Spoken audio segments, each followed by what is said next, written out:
Merry Christmas, you filthy animals. Welcome back to INC Live and to the UFC 323 preview show. My name is Karl Bainbridge and I am joined by the man on the right-hand side of my screen. You might consider him the John McClane to my Hans Gruber. He's my friend and yours. It's Joe Neal.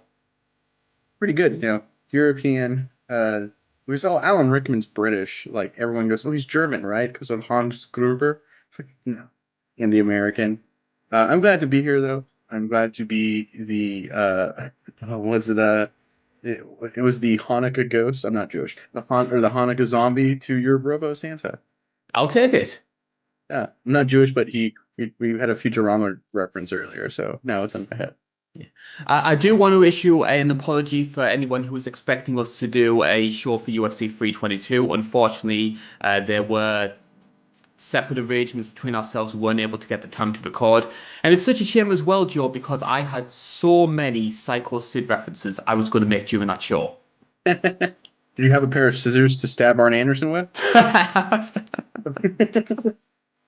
I told that story this week, funny enough, and I always say like the most haunting part of it for me is still when like the first hand accounts of it is people hearing Arn Anderson go, "Forgive me," like because his voice is just so high, and it's like, oh, that's a crazy thing to hear that high pitched voice say. I have to say, Joe, I'm really glad to see you in such a good mood because How obviously you doing? we're coming to the end of the year, we're coming to the end of 2025, and around this sort of time we start to look back over the past 12 months, what has been like for the UFC, what have been like the classic fights, that kind of thing. And I've been doing my own reflecting, and I have to say, I haven't been impressed this year. I think this has been one of Man, UFC's poorest years for a long time. this is my least favorite year as a fan in a very long time, maybe ever. I'm honestly, it feels like I'm being punished for being a hardcore fan this year. And I've watched a lot of basketball, is what I'll say. That's like the best way I could say it. I've watched a lot of basketball. I've read a lot of comics this year, you know, and I wouldn't be surprised if next year, if it's this bad, we see like a lot of medical breakthroughs because people were like, oh, well, we weren't watching the fights. We just thought, why not? You know, I care diabetes or something. Oh, well, like, Do you know what this card is to me? Do you remember 2017? Like that for me, yeah, in terms of my fandom, that for me was like the benchmark of like the worst year in the yeah, that UFC. one. But that still had UFC 217, which in my opinion is one of the best cards ever. This is 2017 without that card. This year reminds me of remember the year I think it's 2013 with Barrow Favor ended up headlining a card for the interim bantamweight title. Oh, that was a bad one. Hector Lombard was the co-main event in his debut, and there was a lot of hype.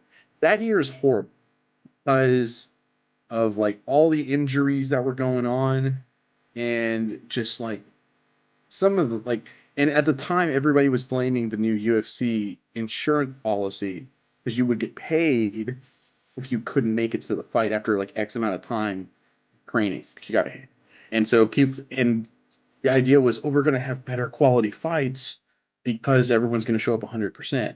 And well, like I mean, people were just were hurt, and I don't blame the fighters at all in that situation. They're hurt. Don't train. Don't show up to fight. I think JDM was hurt in the Makachev fight. Like that's in my take. I've been spewing around to anyone that'll listen. Random people on the street have been hearing it. And And walking on the other but side to try and avoid you. yeah, well, I follow them. I usually go at least one turn, and then I go. It's time to leave them alone. Turns is a little creepy.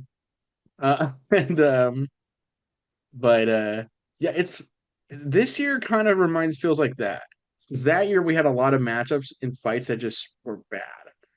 Like, and this year we've had a lot of matchups that are just horrible and that are like and fights that are just not good. Um, but unlike this year, all that's been planned. Like they book this. Like they book uneventful fight nights where nothing matters. Like, I'm not saying anything. I'm not talking crap on last week. Last week was a good card actually, but they book like cards where nothing happens just because they can, and it's getting old. Like, I'm waiting for the eventual like blowback on it.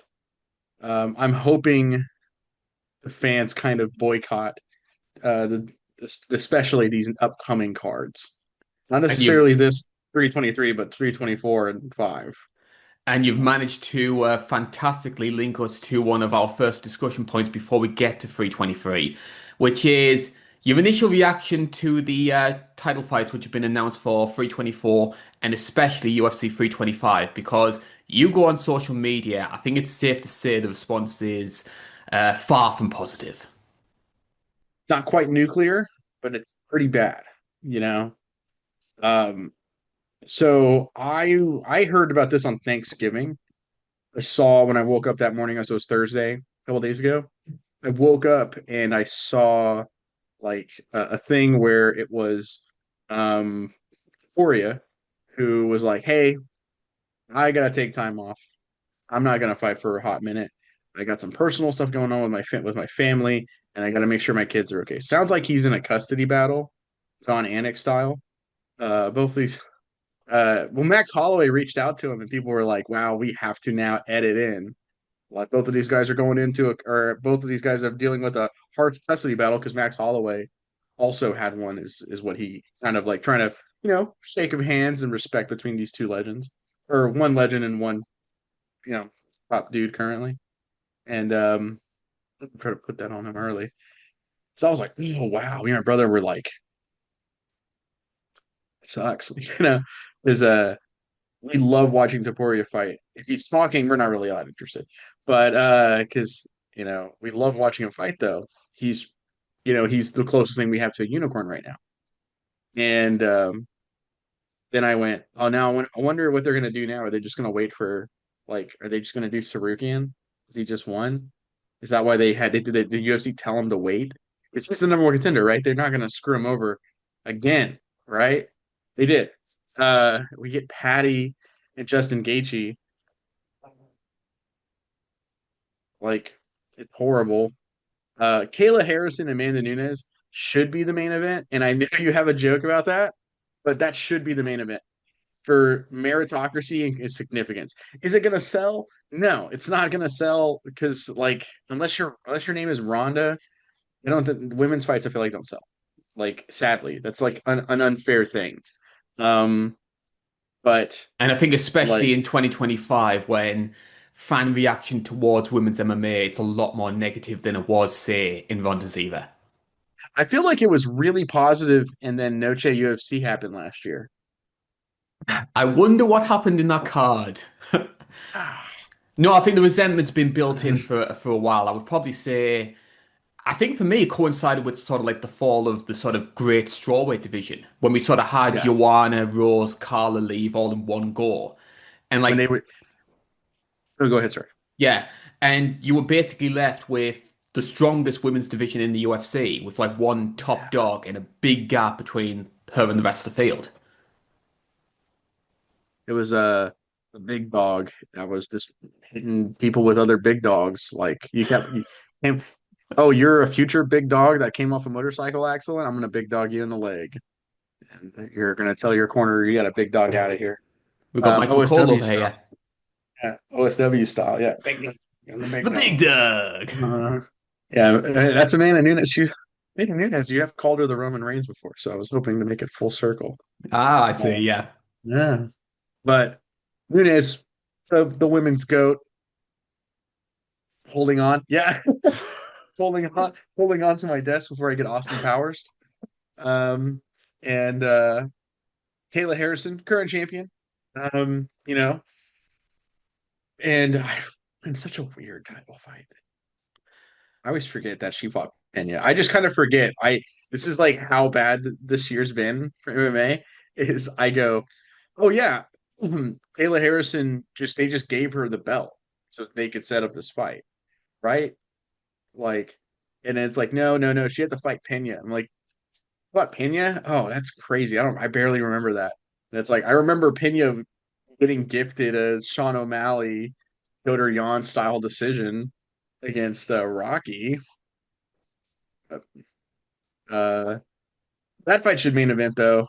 I think personally, just because it's like, oh, the significance of that. Like, you got the GOAT coming back, probably gonna lose, admittingly, because I think GSP coming back out of retirement to win a belt was kind of like yeah, he can just do that. That guy's just crazy. Like, I don't know what Amanda Nunes has been doing in retirement. Like, I don't know if she's been training.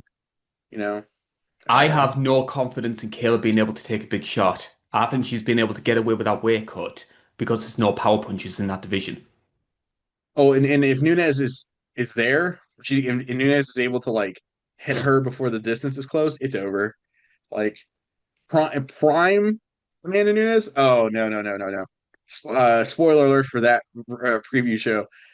Prime Nunes is it's gonna look pretty similar to the night before I got a DUI, which was uh which was what's it called? Fun fact, that was the card where Cody Garbrandt won the bantamweight title in the co-main event. And we'll leave it at that. I had to hold on to yeah. But we are going to Um, be sticking with a bantamweight title fight because we've got one which is headlining UFC 323, which obviously we kind of touched on with the start of the year. We're going to be starting a new TV deal with Paramount. And one of the side effects of that is this is the final ever pay-per-view event. Crazy to think, huh? End of an era.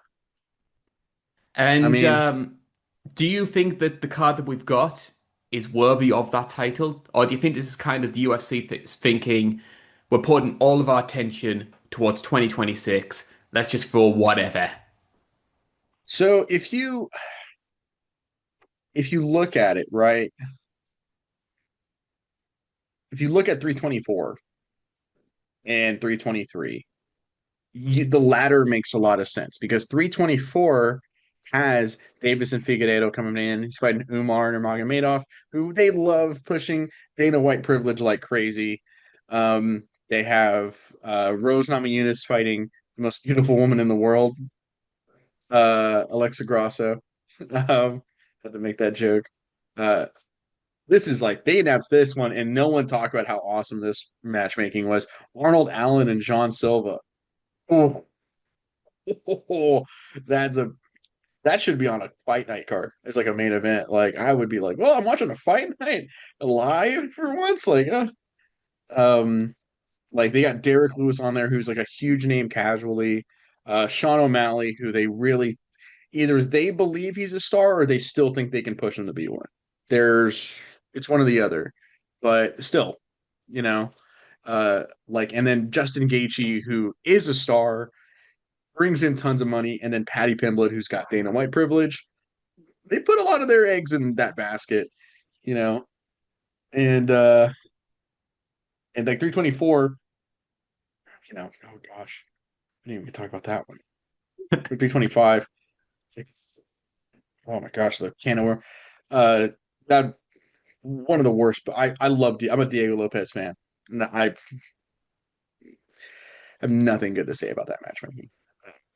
Most egregious ever, or like I can in recent memory at least I can think of. But um, yeah, like is this card for me 323? I look at it and I go, oh, as a hardcore fan, it's actually pretty awesome. Uh, I bet you'll remember the number. I remember the card almost verbatim. I think. Uh, it was the night I graduated, and I had to like leave my graduation and rush to my uncle's house to watch this card. And it was 2012 in May of that year. They did the all heavyweight main card gimmick. I think that was 146. I think so because it JDS had versus Mia. yeah. Co-main event was Kane Bigfoot. It was Czech Congo and Mark Hunt, Stone Cold Stipe, taking on Shane Del Rosario, and I think that was the main card. I think Struve. Was Struve on there as well? It might have been a Struve. I was it Struve Rothwell? I think so. I seem to remember Yeah, Struve being on that card. you know what? I didn't even think about Struve because it was basically all the heavyweights that were like, you had like a lot of the up and coming heavyweights because that was what the Miocic Del Rosario fight was supposed to be, and that's actually a pretty underrated fight. Um, and like, what's it called? Like you had the guys who, oh, hey, they're around title contention. They could enter the title bubble with Rothwell and Struve, Congo, and Lawrence Hunt. And then you had the co-main and main event, which were, you know, around that bubble. Like it was an awesome card. This card reminds me of that because it's like bantamweight, flyweight, bantamweight, and then like randomly just Jan Blachowicz is like he's like the chaperone at when you like when you're a kid, and I don't know, like for me I remember being a kid and having like a chaperone whenever they take my first grade to the zoo. Is that what The random Gustav and parent at the Blahovich school are? disco. Yeah, exactly. Yeah. Like we got to make sure I got in trouble for this in seventh grade. So I know, but like we got to make sure Peyton Talbot doesn't grind on women or anything or grind on another opponent. Uh, yeah, I got in trouble in eighth grade for grinding on a girl. So we're going to dissect some of those. Obviously, we'll devote most of our attention towards the main and the core main in its own separate category. But we're going to Mhm. generally look at the card overall. You can see that on your screen right now. And some of the things that stand out for me is obviously bearing in mind how dominant Pantoja has been in the flyweight division. It's very hard to work out who could possibly be his next opponent. But two men who could have a claim to that, especially one in particular, is Brandon Moreno and Tatsuro Taira. That's been billed in some quarters as a title eliminator. Any interest in that one? I think that fight's gonna be awesome. I don't think it will be fight of the night. I think everyone kind of has their fight of the night pick. You know, I think everyone's looking at that co-main going, it's that right? You know, but that would be my runner-up. I think the other best bet for fight of the night is probably that one because uh, Moreno, all action style. We all know what he's about. Very fun boxing. Underrated jiu-jitsu game, which I think will be really important against Tyra, who is very aggressive with his wrestling. You don't see a lot of fighters, a lot of Asian fighters that have like very strong wrestling and very quick with their takedowns and level changes. He's kind of like a different breed of that, which is very fun. And that also poses a potential nightmare for Pantoja, who has been taken down and controlled. Whenever he's not the one on the front foot, he's been beat, consistently. Uh, Moreno having a fourth crack at Pantoja. I know some people are like, "Oh, I don't like that." I'm of the belief that even as a Moreno fan, I try to take my bias out of it. I'm of the belief that if you're the only one deserving, we do it, right? I was okay with Max Holloway fighting Volkanovski 8 times if that's what it took. You know, like if it took 8 times, they're gonna match up. Sure, you know, I thought it was it's going to kind of get to my the stage where, have you ever seen that episode of The Simpsons where Bart sort of like blows the championship baseball game? So they just keep replaying yes, it over and over until he gets it right. That's kind of yeah. what I feared was going to happen with Max and Volk. Did you hear what Volk said after? I think it was after the second one when they were like talking about doing a third one, and he was like, "So what? Are we just gonna keep fighting over and over till he wins? Because I know I'm not getting a rematch if I win, or if he wins, I'm not getting a rematch." And I'm like, "Yeah, you're right. Like, oh wow, Doing the same thing with Diego Lopez now. yeah, I know, right? Weird how it's weird. I Speaking love of Diego Lopez too. speaking of egregious matchmaking, can we talk about how Peyton Talbot is getting a top 10 ranked opponent less than a year after he was dominated by Leone Barcelos, while And one of the Barcelos is fighting funniest, on Apex prelims? yeah, and one of the funniest mat fights of all time is that Talbot Barcelos fight. That fight's so funny because I, I have a little bit of for people that have been watching for a while, you might notice something. I have a little bit of that. I like to watch the world burn in me kind of thing. You know, um, I love seeing Dana White pet projects just evaporate.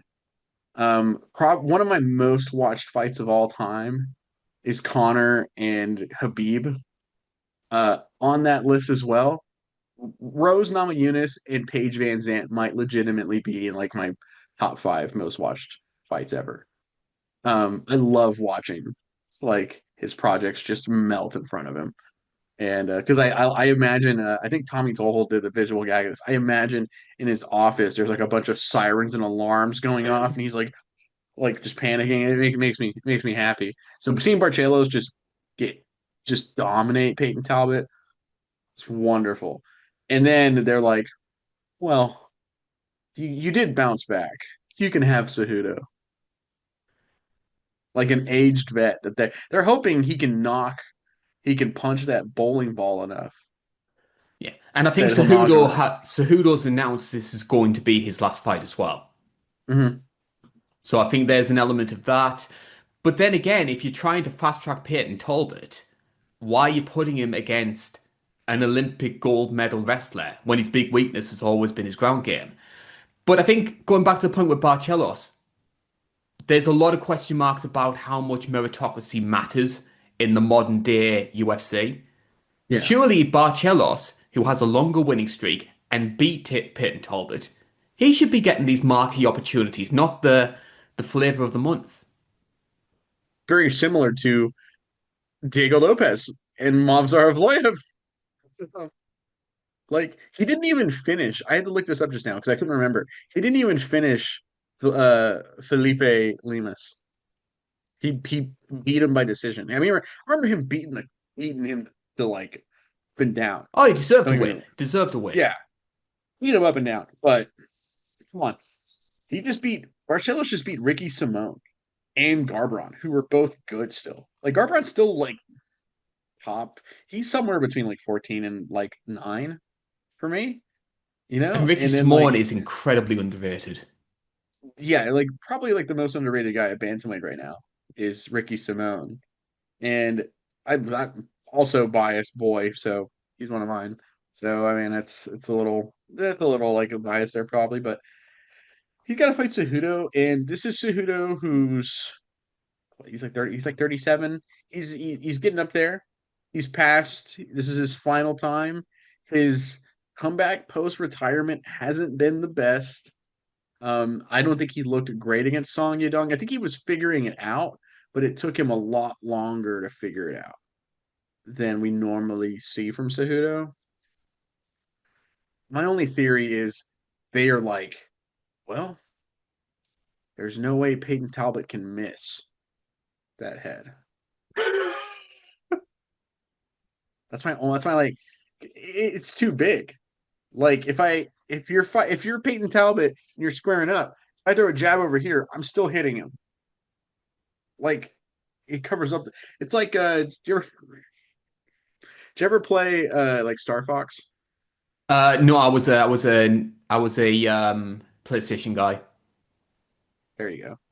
I so Star Fox has an enemy called Andros, and Andros is just a hand, like two hands, and then like a giant monkey head, right? And the idea is like, oh, when he turns his hands, he has like his weak spots are in the palms. Your brain is like, oh, I'm just gonna shoot the head over and over, right? So they trick you. Um, that's what it probably feels like fighting Cejudo in the striking is just fighting Andros. Uh, but that's I'm with you on that matchmaking. I'm glad you said something about it because I was gonna bring it. It's like, why is he fighting like Cejudo? They want him to win so bad and be like, oh, see, we were justified in pushing him. That's all. That's all this feels. It's so blatantly bad. Like a lot of this year and next year. I often say, I even made a post about it on Twitter, that you can tell when when things don't go to plan for the UFC. Because the Mhm. first instinct is we've got to immediately retcon that loss and almost treat it as if it never happened. I think to an extent it kind of happened with Josh Van as well when we get to the core main event. Like nobody ever talks about 18 months ago Charles Johnson finishing him. And I think that's more my bias towards Charles Johnson because I think he's so underrated. So good. He's because then he also knocked out someone recently too. Kavanagh. Yeah, crazy. Like that guy's knocked out two guys that you go, oh, Loner's will probably one day fight for the title. and like he's knocked out him too. Yeah, Charles Johnson's awesome. Anything else that comes to mind in terms of the prelims? Any other fights that we should maybe look out for? Terrence McKinney, look out! You know he's always a barrel of fun. Will say I have to say this. Uh, I worry for the long term of him. I think we know his ceiling, right? Like we figured it out. But he is a very much a super fast killer be killed guy, and that is so awesome as a fan. But he's really young, and I've seen him take some violent KOs, and I just Who worry. was it that hit him with that head One kick? of the bomb fiends. Oh no, someone did head kick him, Was it but one of the bomb. Bahamondes? No, was it Bahamondes? It was Ribovic. That's it. Yeah, and that one's disgusting. That is one. Oh my goodness. And he's still really good. Like I want to stress it's like Drew Dober, um, Ismail Bonfim, and Ribovic, but those KOs are gross. Like the Bonfim one was sickening to me because I remember just like the slow and then land, like just being mind blowing to me. I- But I've had a look here. Terence McKinney so far has fought 24 times in his MMA career. There's only 4 times he's gone out the first round. it's crazy. Yeah. He is a barrel of fun though. I'm not gonna act like he isn't. 110% a barrel of fun. There is one person on this card that I'm surprised we haven't talked about. I think I've got a feeling who this is. Um, my little bit of Billy Gunn there for you. Macy Barber, I knew it rolling was up. Barber. She's your girl. She's she's a good looking gal. She's kind of cringy though. Like she's kind of cringy and it seems like she would annoy you. Like in real life, like if you like tried to like be romantically date her, it's like And it's oh, going to be an intriguing fight as well when it comes to Barber because the last time we were talking about Macy Barber, it was she was supposed to headline that Apex card against Erin Blanchfield, and that mhm. fell through about like minutes before the fight was supposed to happen because she It did. was like some kind of panic attack, I believe, or something like that. Yeah, And there has been a lot of question marks about whether she's in the right mindset to return. She's dealt with a lot of injuries, and I think this Karini Silva fight is going to be a real litmus test to see where Macy Barber stands, especially within the sort of like top band of flyweight contenders. would hate for her to end up like Tatiana Suarez, where as for me, Suarez was going to be a champion. Like there, it was like just a win kind of thing, not an if. Then injuries, and then that slows your momentum down so much that by the time you get there, it's like you just ain't ready. And and it's like you were ready 4 fights ago, but now you're not. Like, and that's weird. Like saying that out loud. I would be really. I'm not saying her ceiling's that high, like a Tatiana Suarez, who was like a super prospect, for the injuries. But Macy Barber, I'm kind of hoping doesn't end up that way. Like, because all jokes aside about her appearance, she's really turned it around. I think she still boxes way too far away from her opponent. Like the joke is she's shadow boxing her opponent to I've death heard Slacky sometimes. use But that one. yeah, like I've seen Slacky say that. I've seen Twitter say that too. I think Twitter said that she's knocked out 5 people before she got in the striking range. And that was a really good one. She still does that. She's still like really bad about that, but she's a great talent. Like, and we want talent to progress at any level. So it would suck as someone who also has dealt with like mental health troubles. You and me both, get it. Like, so, all the wish the best of luck if you're watching. And my number is, I'll tell you later. Um, And especially over the festive period as well. So if you are having any kind of issues dealing with mental health, then speak to a friend, speak to a neighbor, speak to a family member, and look, there's always going to be somebody out there to talk to. There's a lot of ways to get very good help right now as well. Uh, very good help. Not everyone's blessed to have what I have. I have a very good support net. If I'm in trouble, it's like fucking or there's like 10 people I can call and almost let it rip, but almost got us demonetized. But yeah, you got Marvin Vittori, Edson Barboza, and Jalen Turner on the. How was that not on the main card for fun's sake? You know what I mean? Like, but And because, like, and I think as well with Barboza, especially because we've got a guy who's what, 37, 38 years old now. I think once you get to that age, you do wonder how many more times we're going to see them. And I personally think that if you are the guy who has had a long career, has had a lot of high level moments, I'm not necessarily saying you need to give them the bells and whistles of a pay-per-view main card or anything like that, but fight past prelims for a guy who might be fighting for the last time, you expect a little bit more. 10-time fight of the night winner. It's great. Curious. Um, is he Hall of Fame worthy? Not by our judgment, but by the UFC's judgment. If he's Hall of Fame worthy, it's not first ballot. I think there's guys who are far more deserving of being there. I'm right there. I'm also in just sports across the board. I don't like the idea of just anybody getting in, and I hate being that way. Boza is not it, and I think that might be it a good stinks. uncaged topic, actually. We might talk Oh about yeah, some yeah, guys who should be in the Hall of Fame, which aren't right now. that would be a good one. Pat Barry in there for being a good punching bag. I'm good. I'm glad you said punching bag because I had a fear. Moment you said Pat Barry, just a siren started going. Yeah, you thought one of Dana White's pet projects lost, right?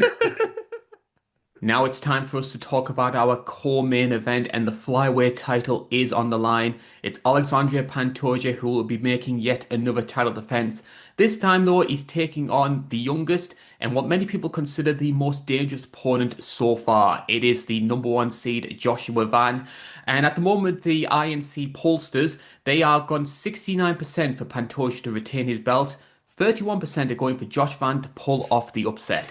So we're going to have to start off, Joe, by talking about the current state of the flyweight division. And bearing in mind, 5 years ago, 6 years ago, this division was on life support. We were going into that match between Henry Cejudo and TJ Dillashaw, with many people believing that if Dillashaw won, the UFC would use that as an excuse to shut down the weight class. Now, you can make a strong case that flyweight is one of the surging divisions in the UFC. Arguably, they're like I don't think it's their best. I think their best is still 45. 45 is awesome again, which is nice. Part of the title picture. I think that big in there again. Uh, I think welterweight's been awesome. I'm going welterweight number one. really, welterweight right now. Yeah. Shavkat's Yeah, injured. Markachev stinking up the joint at MSG wasn't great, but the amount of contenders you've got: Ian Gary, Shafkat, Carlos Prates, Michael Morales. I think it's funny. Like I think like outside of like Shavkat, which who knows if he comes back, and I mean if he does, like if will he even be that guy we saw? Like I don't think he will. I think we saw what was we think we saw it. That was it. Sadly, Michael Morales, Prates is awesome. Those two are great. But like Bilal Muhammad, I don't know. Like the Bilal Muhammad Ian Gary fight was like, oh man, we're in trouble, aren't we?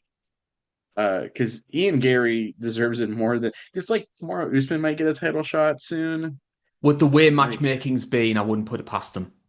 That has yeah, real John versus Stipe vibes about it. and like Ian Gary is like missing oblique kicks and then double thumbing Bilal Muhammad's eyes for 3 rounds. Like, I don't know. That was like I still do not understand. They were like, "Oh, we're gonna stop with eye pokes after the Stipe thing, or after the not Stipe thing, the Aspinall thing." Ian Gary's literally like throwing double thumbs up at Bilal Muhammad. Like, welterweight has been good, but I'm haven't been sour recently. Flyweight, I think bantamweight and flyweight are still the best right now, and then of course heavyweight.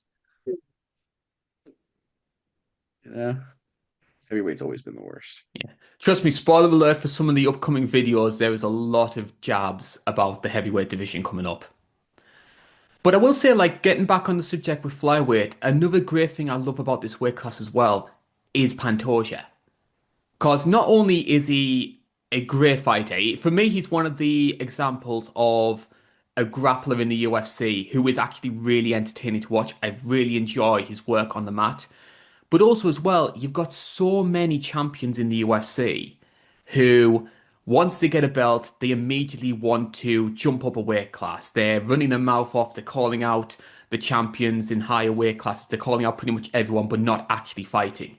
Here we have a guy in Pantoja who was happy to stay in his lane. Who's the next guy in line? I'm going to fight him and just keep going like that. It's an old school approach to being a champion, which is so needed in this day and age. And a guy who is constantly overlooked for pound, because pound for pound, he is like top two or three, right? Like he should be, you know. I think I can kind of get behind. It's obviously top one and two. Everybody's going to say Makachev and Taporia. I don't understand why Pantoja isn't just in those three, right? I would Like, have him four because I'd have Merab above him. oh yeah, 100%. Actually, yeah, that's true. Merab is awesome. I personally think I go to, whoa, I don't know, recently. Pound. Yeah, it's definitely those four. All the four lower weight class guys, except for Volkanovski, sadly. Four of the five lower weight class guys. But I I think he's just been awesome. His fights have been awesome as well. I mean, the Brandon Moreno 3 fight is really good. And then the Royval fight is really good. And then the Urseg fight, I think, is even better. Then it's like they just got better and better. These fights were great. And then right when you thought, well, he's winning these like really close decision wins, he's won like all these fights like three rounds to two kind of thing, if you look at it that way. Like where and he was a finisher, right? Like what's going on? And then he, chokes out Kaya Sakura, and then they're like, oh well, Kaya Sakura lost to Tim Elliott next. Like, come on, fine. Where's Kai Kara France crank and dominated him on the feet even. He beat up Kai Kara France on the feet. Like he's just dominating everybody, and he's hyper aggressive. He's like he's like a jujitsu young Habib is kind of the mindset, because there is no stopping this forward pressure, and like just constantly throwing hard shots. He'll throw in some kicks as well, because he doesn't care too much in his mind. He probably doesn't care about getting taken down. But and he's gonna like try and take your back and try and choke you out. It's awesome. Yeah, his back work is up there as. Would you say he's the best back taker in the UFC? It's either him or Aljo. Right, right now, yeah, it's him one, Aljo two. Yeah, Aljo takes the back every fight. It feels like. All time, it's Maya. I would put Pantoja second. Like, it's Maya. Damian Maia was. Look, I get why a lot of people don't like Damian Maia, but I think having to make that style of fighting work in the modern era of the sport is very impressive. And I think that's something that you do need to like when you were watching Damian Maia compete, there was nobody like him in the UFC, especially around sort of 2017, 2018. People hate Damian Maya. Welterweight era. Danny or who was it? The post Rick Story era. Damian Maya. No one like after that, like because everybody's like, oh, the Carlos Condit. He just held on to him and then got his neck eventually. And then it's like, here's Masvidal, the fight where he got a title shot. He's just holding on for dear life. Like it's shot 21 takedowns against Woodley, couldn't get any of them, kind of thing. Like people hate that Maya, and I get it. I like that era of Maya where he's like, yeah, I'm gonna throw the stun gun in like 50 feet in the air. And it's like, whoa, wait, what? It's like, yeah, I'm gonna neck crank Rick's Story so hard that his nose starts bleeding, and everybody's like, is that a brain bleed? Stop the fight. Like, that era is awesome. And he was really fun at middleweight for the little time we had. Like, everyone, he when he beat They later changed it, of course, because he has never been beaten. But he had an initial victory before they reversed it against Chael Sonnen, where he threw Chael Sonnen over his head. Actually, he's the one that got the takedown. That's right. And like so that era everyone likes, but it's a what have you done for me lately sports where everyone craps on Damian Maya, which is so unfair because but he's literally is the human backpack though. Like he earned that nickname. So he's the best back taker ever I've ever seen. And jiu-jitsu, him and like Marcelo Garcia are like the best in jiu-jitsu I've ever seen. So it makes sense that The he would one be the best taker. downside with Pantoja being so good recently is it has left a bit of hole when it comes Mhm. to next viable contenders. That's when you saw Steve Urster getting the title shot. That's when you saw Kaya Sakura coming in from Ryzen and immediately being given a title match, a pay-per-view main event. So, what must the UFC have been thinking when Josh Van steps in on short notice, beats Brandon Royval, and is a justified number one contender who's fresh? Have you seen the Lego Batman movie? I haven't, I'm afraid. It's actually a good movie. It's actually very good. There's a scene in it where he sees Catwoman for the first time, and like he's like Bruce Wayne, and like all the lights are like he's just like a love at first sight kind of thing. And people joke that like that's the when you see that girl, that you can like I can fix her, kind of thing. I've had many of those Um, in my life.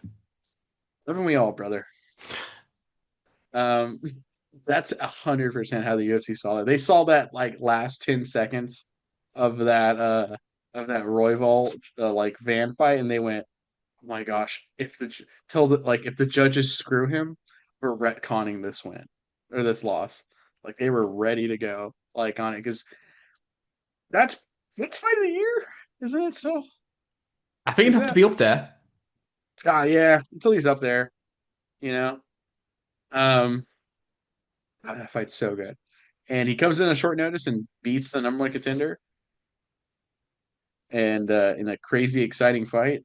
And they're like, and then also this is a guy that is a he's in his 20s still. He's very young and he's got knockout power. Oh, they were sitting there. They probably had their like Star Wars Sith outfits on, going like we can mold him to the ultimate dark side. I love how a sort of interpretation of Dana White in the UFC is this kind of like Darth Vader-esque figure. I'm not gonna call him an evil corporation, but you know they have a Death Star I planned. That's what the AI is. That is their Death Star. That's why they have so many Apex cards. True, true. Instead of blowing up planets, they're blowing up our interest in fight nights. Um, That's what they should have done with the sphere. Like on the outside of the sphere when they did all the shots, it should have been like the Death Star. that would have been awesome. That would have been really cool. I'm not even a Star Wars fan, and I would have loved it. Uh, So we're going to talk about Josh Van in a little bit more detail here. So I have some of the stats up. So 15 and 2 record. Obviously, he most recently fought Brandon Royval on that UFC 317 card. And along with Royval, you've got wins over Bruno Silva, Ray Saruya, Cody Durden, and Edgar Chairez. All those wins coming in an 18-month spell after he had that loss to Charles Johnson, which is his only loss so far in the UFC. What do you think it is that's caused this upturn with Josh Van's fortunes? Is it this sort of like, I'm young, I'm fearless, I'm just going to go into these fights and with no kind of worries about what's going to happen? Did the Charles Johnson loss change how he approaches the fights? Like, what do you think it is? Or has he always been that good and that was just a fluke? I think it was a fluke. I refuse to call it a fluke because we were talking after we were talking not that long ago of Charles Johnson. We are very pro Charles Johnson here. He's He's my awesome. boy. He's awesome. It's like he kind of gives me vibes of like Michael Johnson I a can see little where you're bit. coming from that. Yeah, it's kind of giving me like Michael Johnson vibes. Um, I think I think he's like shown his maturity with the loss. I think when someone loses, you kind of know like what makes like are they better after a loss? Like I was really worried for Steve Erceg, you know, until the Odie Osborne fight because I was like, oh man, do not let that Pantoja loss just be the end of you. Um, you know, and like same reason we were kind of worried about like Cody Garbrandt with after the Dillashaw fights, you know, and then like you just Well, kind of well, look at what? how Myra Silva, she hasn't recovered from the title loss. Yeah, I mean yeah, honestly, yeah. And like and I know people go, I guess she wasn't deserving of that anyways. No, no, no. Like she was. Sometimes you just don't know how to mentally like bounce back. Like, and I think it showed his maturity that he came back and has put on this streak in his 18 months. And that that says a lot without saying anything. That says a lot to me. Um, that and I think his confidence is up a little bit more. Hmm. Like he always fought before like, yeah, I'm here. I'm just happy to be here. Oh, I have hype on me. It's great. Cool. Sure. And now it's like, no, I'm the guy. Like he kind of takes center stage and fights it for he fought Brandon Royval, who fights every fight. Like his nickname is Raw Dog Royval. That dude fights every fight. And as much I'm not trying to make a Roman Reigns joke here, like a big dog. Like he's outgunning Spamming you. Superman punches. Yeah, and then like a randomly, oh, you knock me down. I'm gonna get up with a spinning elbow. Like he wants to outgut you and just do everything he can to like kind of get the mental edge on you, right? Like that's how he beat Tyra, I thought. I thought he beat Tyra by just like being like, you're just a bit there's just a bigger dog in you. And he tried doing that against Joshua Van, and Joshua Van said, "Nah, that's fine. Like, I don't care. I have it." And they just threw bombs at each other, and it was wonderful. It was one of the craziest moments ever, and I thought him handling that pressure, the mental pressure, and the obvious like physical in a fight pressure that Royval puts on you was like well, you passed the test with flying colors. Like you've bounced back for sure. You know, I think I think that is just been like the big thing. And he carries power for a flyweight. He hits so hard. And like he doesn't have like a ton of knockouts in the UFC, and there's a reason for that. It's really hard to get finishes, especially at the lower weight classes. When he hits guys, you can tell he's hit guys. That's the one thing I kind of disagree with to an extent. I think yes, Josh Van does carry striking. Like I think it's his striking is definitely his biggest forte.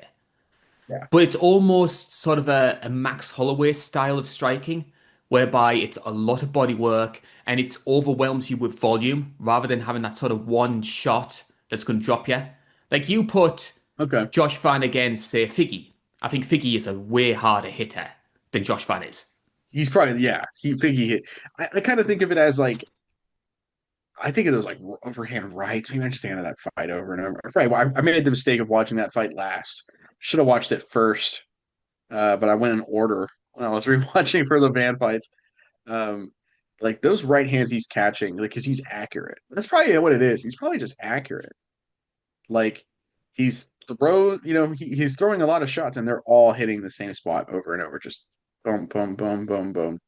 So he is he's awesome. Also, I love a good bodywork guy. So Yeah, like because who I think doesn't that's love a something good that a lot of MMA fighters overlook is like the importance of going to the body. We don't see enough fighters doing it. what's that dude? He's like 6'3". He just got beat in like a really bad stoppage with Dan Ige. Sean Woodson. 145. Sean Woodson, yeah. He has like some immaculate body work on guys. Like he puts on like bodywork clinics and fights. That guy's awesome. Um, it is a good reason though that you did bring up Josh Van striking and what you believe to be his power because personally I think the big weakness when it comes to Pantoja is the Pantoja flurry. Like obviously Pantoja's had a lot of success. Don't mess with the formula, as Michael have always liked to Mhm. say. Um, But you do sometimes think at some point, Pantoja does have this habit of chin going out and just swarming people to get them against the fence and to engage the clinch and get the fight into his domain. Hmm. So far, there hasn't been a flyweight fighter that's been able to have the power to counter him coming in. Like we thought Asakura's best chance of winning was to catch him with like a flying knee. And to be fair, he did. Well, He Pantoja's did. chin is the way it is. Yeah. Has Josh Van got that power to try and deter Pantoja on the feet? I'm gonna no, and I'm gonna offer an alternative. So, I'm pulling from Sugar Ray Robinson here, who had one shot that was just like, I mean, he had a lot. Like he's often said to be the greatest ever, Sugar Ray Robinson. But he would throw a right uppercut to the body on an over, like someone who wants to get inside. He hit Jake LaMotta with like 1,000 of these. And but like right uppercuts to the body, and it would like halt momentum. I'm wondering if that's their play. I'm wondering if they're gonna look to kind of like left hand high guard or parry, and then right hand shot to the stomach and gut, and then the circular movement. I also wonder if they're just going to try to out footwork him as well, because we've I think another thing too is he gets tired, or at least it seems like he gets tired.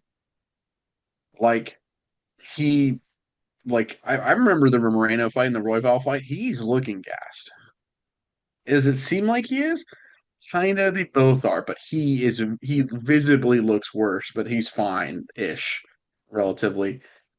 Like, is kind of how I like remember it. I wonder if I think that's something they're gonna do. I think people have seen the Moreno fight, and seen the Steve Erceg fight. And I think they've kind of forgotten that Pantoja did for a long time have these cardio issues. Mm. He's also like, yeah, he did have him for a long time. He also who with like Usyk, that fight's just a war. That fight is a back and forth war.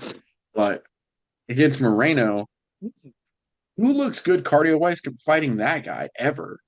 You know, that guy got kicked down low in one of the nastiest and most audible, horrifying sounds a man can hear, and then like was fine cardio wise in rounds 4 and 5. Like, that's just how it is. Um, that guy's got a crazy cardio. Um, and wonder how Joshua Van's cardio is going to be in round 4 and 5. Because he hasn't gone four and It's five so far. and I wonder how he's going to be with the bright lights. I would imagine he's okay with the bright lights. I'd imagine he'd be okay, but I would definitely be a little worried about the 4 and 5 round cardio. And I honestly wonder is how prepared is he to have potentially just have to give up a round because the guy's on your back and survive that round on top. And Mm. not just give up the round, survive it, you know? A lot of the people that are backing Josh Van to win this fight, though, are using the Race Saruya fight as their case study because they saw Josh Van stuff so many takedowns by a guy who was actively pursuing them. Is that something to read into it? I think so, but I think there's a difference between Pantoja and Cerudo. Yeah. Like Ray Like Saruya, I've always made this joke. Ray Saruya is Jilton Almeida in a real weight class. it's actually, yeah, it's fair. Um, you know, oh, did he get gifted a decision against Volkov too? No, Volkov won. Oh, it's right, Volkov did. Oh, that was so great. Thank you, Volkov. Oh my gosh. I remember being so annoyed. That whole night, that whole part just was ruined. I just assumed everything went wrong on it. Um, Volkov did win that fight too. I did score it for him out of spite. Uh, but I, I think of it this way, right? Like styles make fights. 110%. MMA math doesn't work, and styles make fights. Those are the two things to remember when analyzing fights, I believe. Um, but like DC has like coined that immortal phrase of there's levels to it. And let's say, and like, because there is no confirmation yet of if JDM was hurt or not. I know I brought it up earlier. I think he was hurt. He's never come out aggressive looking for the KO within the first 30 seconds. Why did he come out here looking for the KO? Why was his feet always level, like he was like struggling to maintain a base to help defend a takedown? Like, and he couldn't do any like butterfly guards except for the one time. Like he definitely seemed like one of his legs was hurt, I think. And his team has now said we're not going to confirm or deny anything. We don't want excuses. Sounds like he was hurt. But if he wasn't hurt, that fight shows you there's a clear difference between Bilal Muhammad and Islam Makhachev trying to take you down, right? And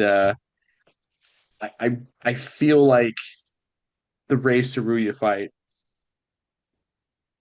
that's also just so exhausting having to defend all those takedowns. Because I think the big difference is Pantoja, as rudimentary as Pantoja's striking is, he does know how to use it to set up the shots. Ray Saruya only had wrestling. Yeah, they're all naked takedown attempts. You And know, those are he doesn't much even, easier to defend. and he doesn't even throw a snap kick. He doesn't even throw a teep kick first. Like, what is he doing?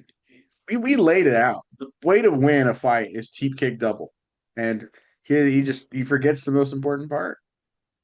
Um, but I think with Pantoja too is sometimes he won't even change levels. Sometimes he'll just throw punches into a clinch, and then from there he'll get a trip, or he'll just like take your back standing, which is like, oh, he'll press you against the cage, and as you're trying to like break free and escape, he's already has a hook in, and it's like, wait, you're on my back now? I'm carrying you? Like it's a problem.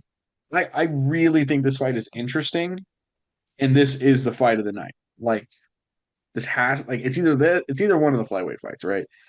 This one seems just tailor made to be a fight of the night. But I'm struggling. I don't know if I can pick against Fantasia here.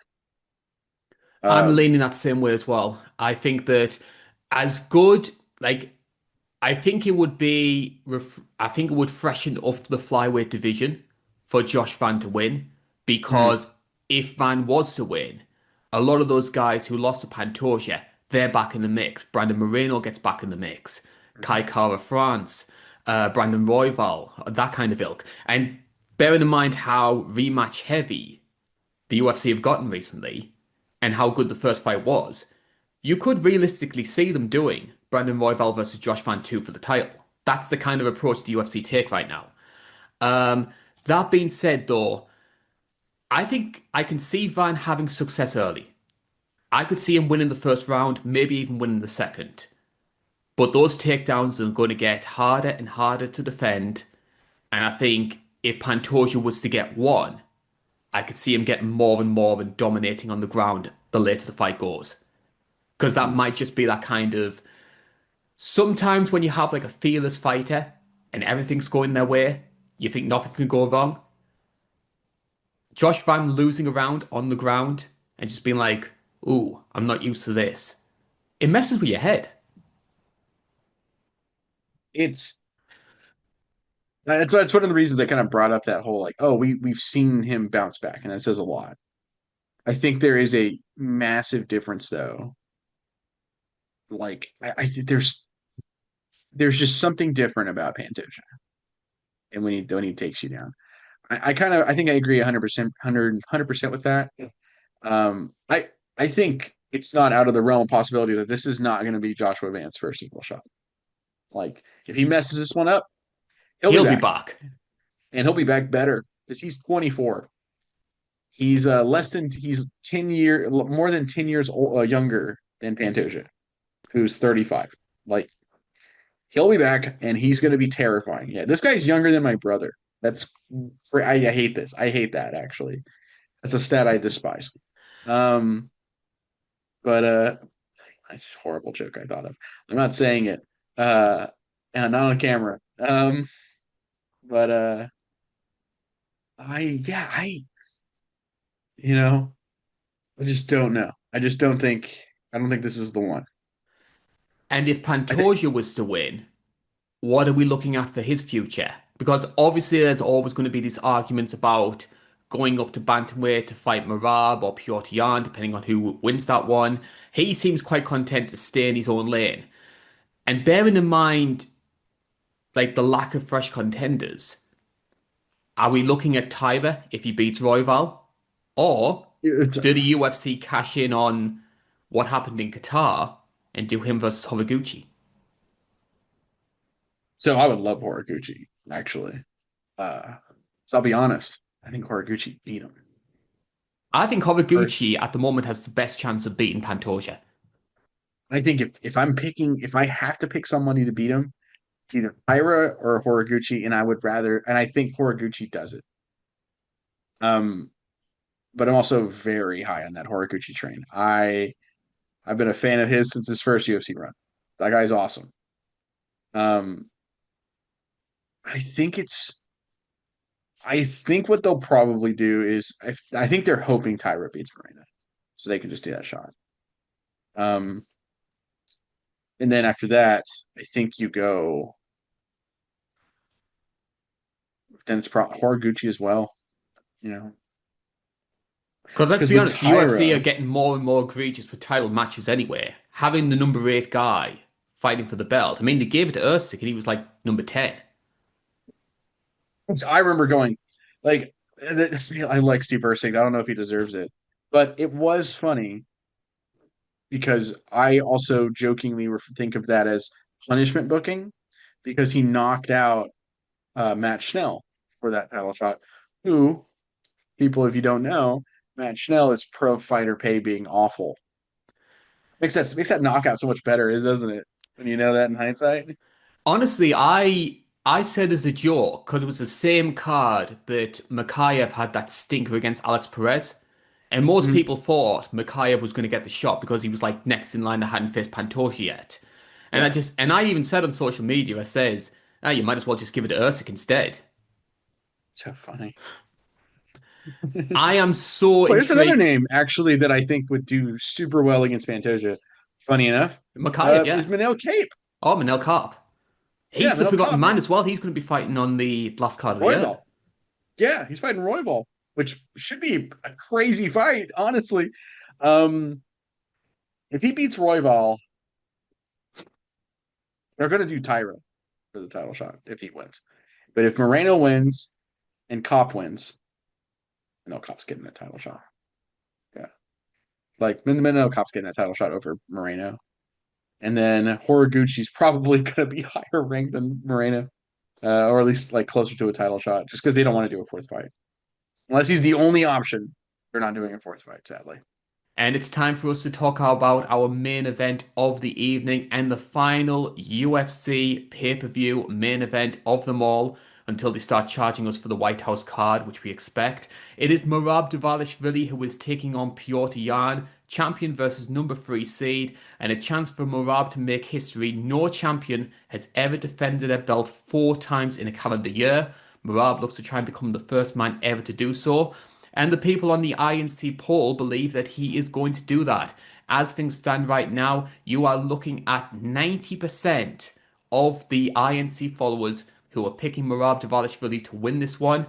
Joe, do you think that's a justified poll as things stand right now? Yeah, yeah, I gotta agree with that. I saw those that, and when I was like going, man, that's crazy and probably true. Um, he is unbelievable. Because he doesn't just beat everybody, he just dominates everybody. Like, I can only think of one fight where I go, yeah, I don't think he dominated that fight. Like Which the was? Umar fight, the Aldo fight. Yeah, I think it's probably. I'm like going like I like another. I'm gonna hang that up on the banner of like. Notice how I say Aldo's the greatest ever. Look at how Marab had to fight him. Hmm. You know. I thought you were going to say Marlon Moraes, given what Moraes did in that first round. Actually very true. Honestly, Marias nearly killed him. It's kind of insane.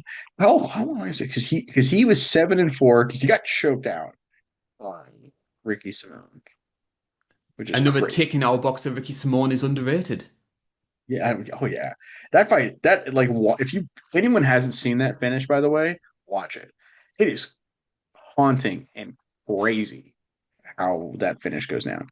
That he was 7-4 and now he's 21-4. So gosh, like crazy run he's on. Like I've got a Uh, list here of some of the people he's beaten in his career. So you've got Corey Sandhagen, which was in his last mhm. fight, beat Sean O'Malley twice, Umar, Henry Cejudo, Petr Yan, Jose Aldo, Marlon Moraes, John Dodson, who I think is well criminally underrated, and before he got Yeah. into the UFC, Rafian Stotts, who was one of the big names in Bellator for a while. Mhm. Yeah. It's a who's who. Yeah. Because how many Hall of Famers has he beaten at this point? I'm trying to think. I don't think anybody on that list is in the Hall of Cejudo. Fame right now. I think Cejudo's going to be in there, and no, Mm, actually Aldo. So Aldo is in there right yeah. now, and I think Henry Cejudo's going in. He, they'll probably try and push Sean O'Malley in there no matter what. In the Dana White wing, of course. He'll probably have a wing named after himself. Um, Is that the same one which has Cynthia Calvillo in? I had that's really good. I wish I thought of that. Frame it. It's the most witty response you'll ever get from me on this show. I mean, I like my job, or else I would have named another female fighter. Careful now. I've heard that rumor, Brendan, mind you. I have heard that rumor. yeah, I don't know if I believe it, to be honest. Like, I'm like 50-50 on it. Like, it probably happened, but like, I don't, who knows? Brendan Shaw dated her, so who knows? Um, like Corey Sandhagen when I was like, I wanted him to get a title shot for a very long time. And it just kind of felt like, no, we're gonna do someone else. And then he gets like randomly beat by somebody. And it's like, oh, should have had it before. Oh. But yeah, that fight was actually really good, Yeah. actually. And the thing is, Um, Sandhagen didn't fight badly. It's just Merab no. was on another level. And there's been a lot of criticism in the UFC recently, justifiably so, for a lot of champions and a lot of title fights being wrestling heavy. But Merab is a different kind of wrestling heavy fighter. With a lot of these top guys right now, it's very much we're going to get the takedown in the first 60 seconds and we're going to do just enough to avoid the stand up and we're just going to go, we're going to play it safe. I wouldn't say lay and pray, that's maybe a bit too extreme, but they're going to take the variables out the equation. Merab for me is a different kind of grappler because it's not just lay and pray. It's I'm going to take you down and you're going to exert so much energy trying to get up. I'm just going to take you down again. It's weaponizing the stand up and it's using his cardio to sort of give him the advantage. And I think unless you have that cardio base to take him head on, and I don't think anyone else does, he's going to keep doing the same thing. He also like he's an entertainer too. Like, who doesn't talk about like we've all seen the highlight of him flinging Umar off of him, and then Umar like flipping and getting up really slowly, and he's just like we've all seen that highlight, like 100 times. Like it's awesome. He took Sean O'Malley down, spanked him, and then like kissed his back, then got up before the round was over and was like, "Yeah, you're fine. I think Like you ain't he's gonna do nothing." realized he needs to do that though, because the UFC are always going to they're always going to favor a striker over a grappler. So you Yeah, need to add in the entertaining elements to a grappling game to catch their attention. So it's no coincidence for me because, in my opinion, Merab deserved a title shot before the Henry Cejudo fight, and he got yeah. passed over. So what does he do when he fights Cejudo? That's when he's playing to the crowd. That's when he's carrying Cejudo on his shoulder and wandering him over to Dana White and Mark Zuckerberg, that kind of ilk. So I think he learned I need to embrace that kind of entertainment element. Well, that's fair. I think he was always gonna not get a. I'm surprised he got a title. I'm gonna be honest. Surprised he got a title shot at all. Like, who was the champion? Like O'Malley. yeah, they didn't want him any. They never let him fight a wrestler unless that wrestler was over the hill, you know, and or one armed, as it turns out, Aljo was. Aljo and Sterling coming in there with a messed up shoulder. Or, like that's what. So the rumor is. I've heard that rumor. I Um, heard Aljo wasn't 100% and basically got sort of forcibly voluntold put for into fighting. the title match against O'Malley. Yeah, I heard it was like you're fighting him or you're not, and he like, and it's like, well, I'm hurt, or what I've heard most recently was, hey, I can't fight around this time, I'm hurt, and that's when that's when the offer came in and he was told he was fighting O'Malley. I was like, I don't put it past him at all. Be like, you're hurt, you're fighting him now, then. So, We're doing a lot um, of glazing on Merab I, going into this sort of segment of the show, quite justifiably uh-huh, so. But this is a title match. This is his fourth one of the it year, is. and sometimes those 5 round training regimes they do start to take their toll. Is there a risk that we could be seeing that with Merab? Is this maybe one fight too many? Really interesting point, especially like you know any other guy, I'd be like, oh, this is a really bad sign. Like it's a guaranteed it's going to affect him. This guy, I'm going to say probably it affects him. There's a big difference between a guarantee and a probably because Rob's different. Like, we talk about like cardios. We've talked about cardios a couple times on the show so far. The guy everyone always thinks of as like cardio is like Cain Velasquez, right? Uh, take that guy off the cardio thing. It's got to be Rob. This guy is crazy, like cardio wise. Uh, And you could make the I've never seen anything argument like him. that to build that cardio base, Kane was training so hard. And arguably, I think Kane maybe didn't live up to his potential as a fighter because he was carrying so many injuries to build that cardio base. He was kind of like hoisted by his own petard to an extent. Danny didn't want to go to Mexico. That's a real thing. Like he didn't want to go to Mexico City to train, and the guy will be fine in San Jose. He wasn't. He lost because of it. Um, gosh, man, that's still Kane is a what if to me. I still think about that. But this guy Merab, like he just doesn't. He just seems like he gets better. That's like the fight goes on. Instead of like getting tired, he's leveling up. And that's what made the Sandhagen fight so interesting was he was winning the early rounds with like with his He striking. was He nearly outstriking him, knocked him yeah. out. He nearly knocked him out.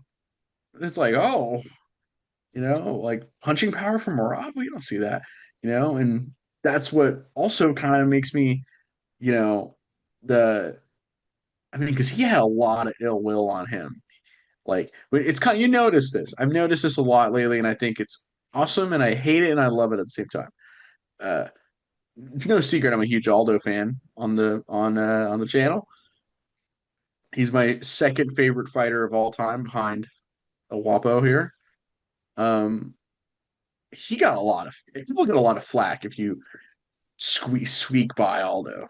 If you, especially if you people don't agree with the decision. Poor Mario Bautista, like getting crapped on unfairly. It's a hobby. Um, huh? It's a hobby as Zahabi, well. yeah, Zahabi.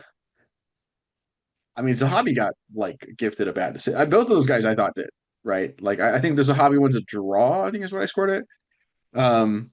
But like it's people. Those guys get hated on, and Marab got hated on really bad for how he fought Aldo because Aldo should have got a title shot before that too, and that would have been awesome to see.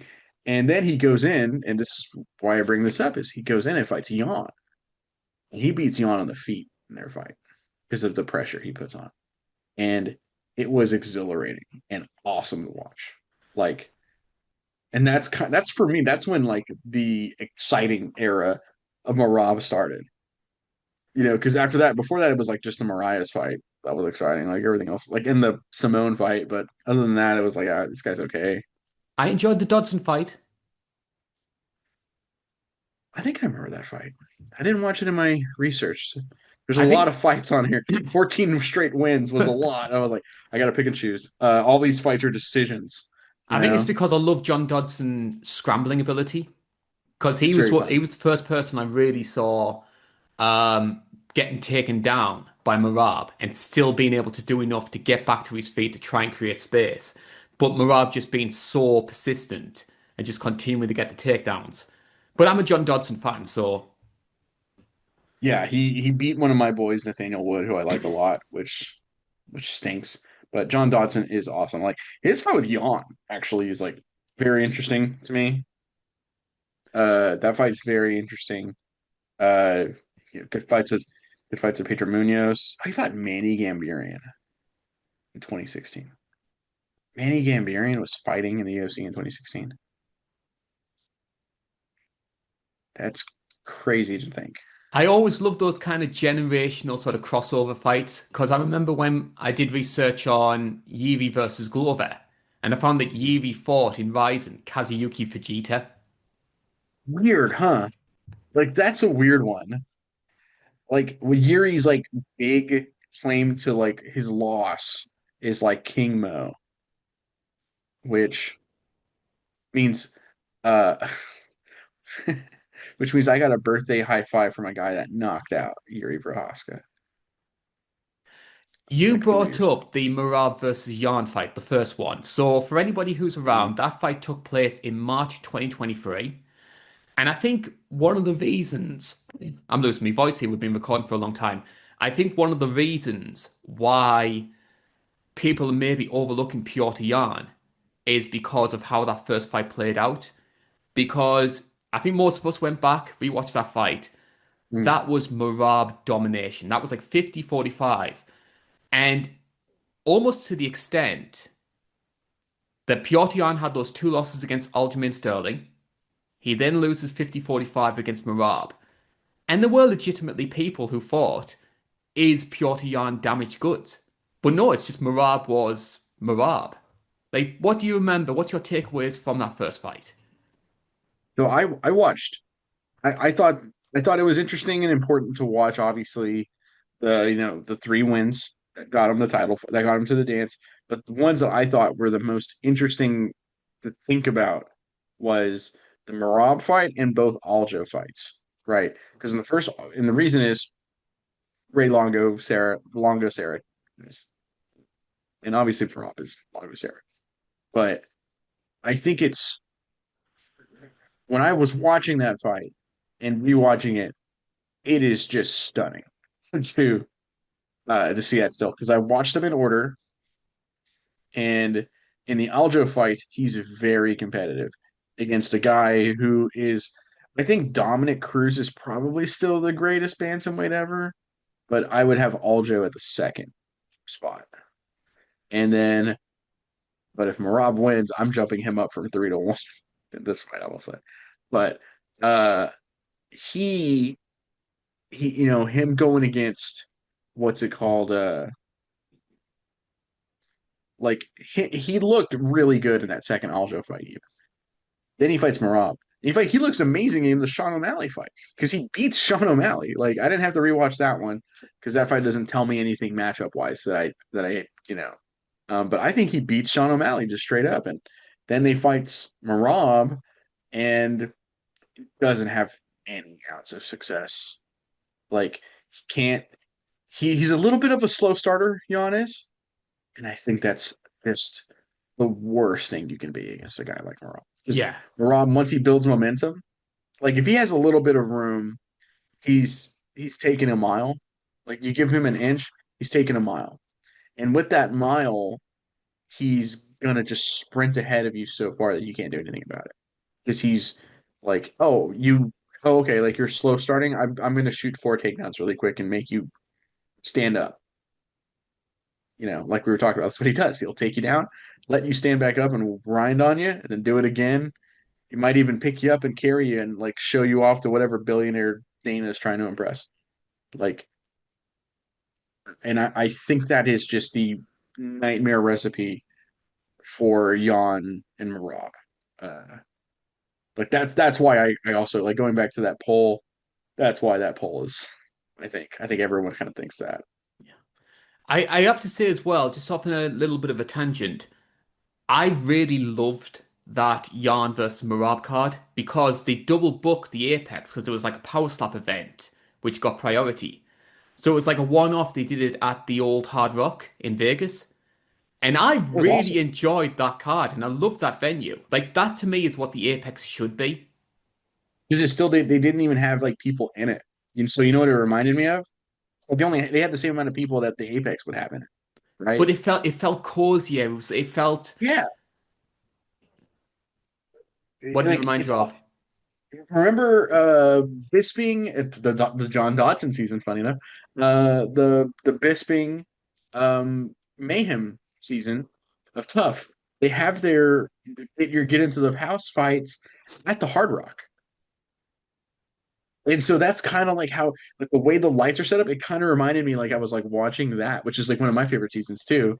Um and Also that card's just fun. That card's just really fun. You get Nikita Krylov on a card. Oh, I like Nikita Krylov a lot. Because it has Um, the Brandel versus Bermudez fight, which is a belter. Like honestly, that fight's if you get the chance, Diego Brandel versus Dennis Bermudez, tough 14 finale. believable.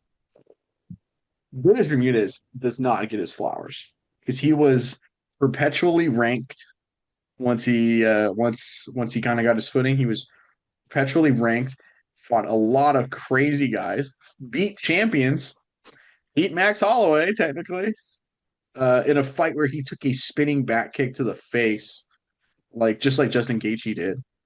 But he also fought Matt Grice in the one of the craziest fights anyone will ever see.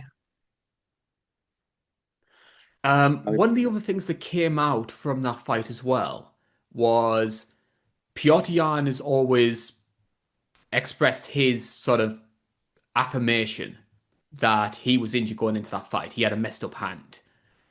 Did you see anything in that fight that makes you think that there was an element of truth? I think so.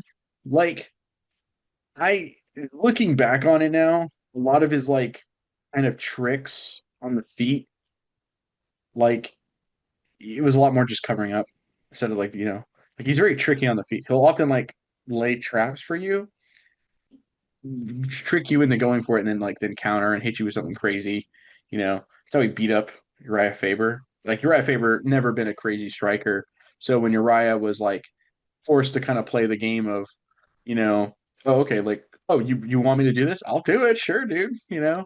And like goes for it, and then here's Marab, or not, here's not Marab, here's Jan clobbering him into the next dimension. You know, um, but I will say, uh, I think if his hand was fine, I don't know if it would have mattered that night. Like, I think having an injured hand sucks when you're getting like forced to grapple, but I don't know if an injured hand is like stopping you from. I mean, that would make sense why it was just so effortless near the end, because that is what like makes it so astonishing is it is just effortless in that like last half. Like there's some give, but it's more of like Marab is like just bulldozing at first, and then it is just here it is another day at the office, me flinging a guy. So, what would you say in Petr Yan's arsenal? What does he have that's going to maybe give Merab more problems than he did in that first fight? I would like to see um I would like to see more uppercuts, admittingly. I think another thing too is I I've been like really into this kind of concept in stopping takedowns of dipping, changing levels when your opponent changes levels, which is what JDM did against like Bilal Muhammad. That's been like the big like Craig Jones like kind of concept that he's been trying to bring forward is like changing levels with it. You might have an accidental headbutt, but if you're able to frame off, you can elbow as well. And or no, Petr Yan is amazing at throwing standing elbows. So I kind of want to say throwing some elbows would be great. I always like a good knee, which are fantastic.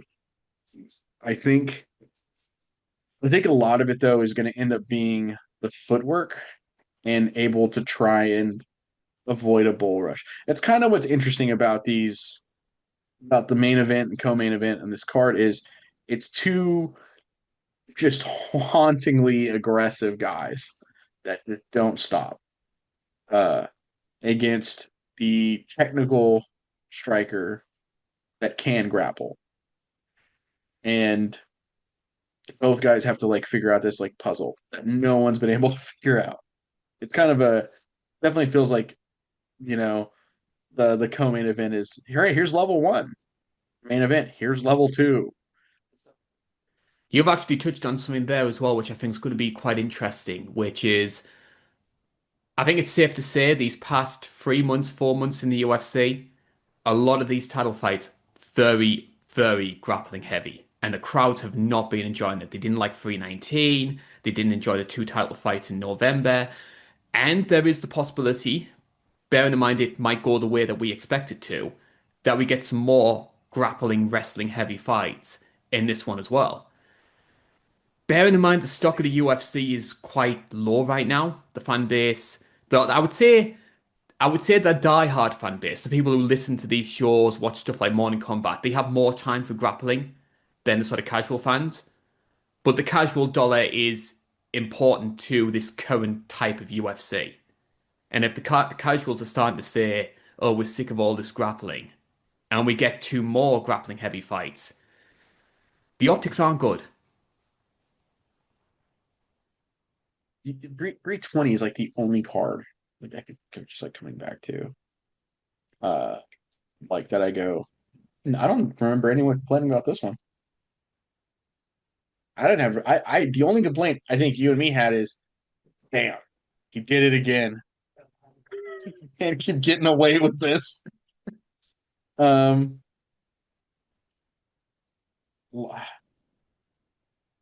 like I mean because like 322 is I'm gonna be honest with you. 322 first three fights on the card you just go, oh, this card's awesome. This card's gonna be crazy good. Then those title fights roll in, and you go, "This is horrible." Tell you Like, what, easy to say I told you so because we didn't record it. But if we did do a preview show, I would have said both title fights would have played out that same way. And especially that Chev was going to go very grappling heavy. yeah, I predicted that. I thought the same thing too for that one, but I'm gonna be honest with you. I'm kind of glad we didn't record because I was about to look like a complete idiot. I was about to go out there and be like, "Nah, dude, Craig Jones figured it out. Idiom is gonna beat Islam," and then I would have been like, "Also, here's a list of things I told MMA Guru to say. I'm gonna say it before he does though." And then it got in trouble. Then I would have been the one in trouble. And you would have lost that collab with DJ. We're available, by the way, DJ. I play video So, games too, bud. You know. so we're starting to wrap up this sort of segment of the preview show, Joe. Mm. Which way are you going? Are you picking Merab to win this one? Is it going to be another decision? I think Merab 50-45. I guess. I think he does it at the same time, the same way. I could see it being a little closer, but Petr Yan in these three fights is something I didn't bring up. In his last three fights, he's looked like because he fights Song Yadong, who's up and coming, and you get past this test of Petr Yan. Petr Yan's still just as good as he's always been. He's never fallen off. And okay, Song Yadong is not that good yet. Like let's do Davidson Figueiredo, like who we want to have a title fight because he's awesome. And it's like you're still not good enough. Like you're still not over that Petr Yan hump. Marcus McGee, who is awesome, I don't think was ever on those two guys' levels, fails the test as well. And now we're at title fight. Title fight. I don't think Petr Yan has ever. I don't think he's improved like since then, and that's what I kind of focus on. It's a Is title shot based off quantity rather than quality. yeah, I don't think, and I've been in trouble before with this. but I don't think Petr Yan has shown me the improvements that it would take to beat Merab.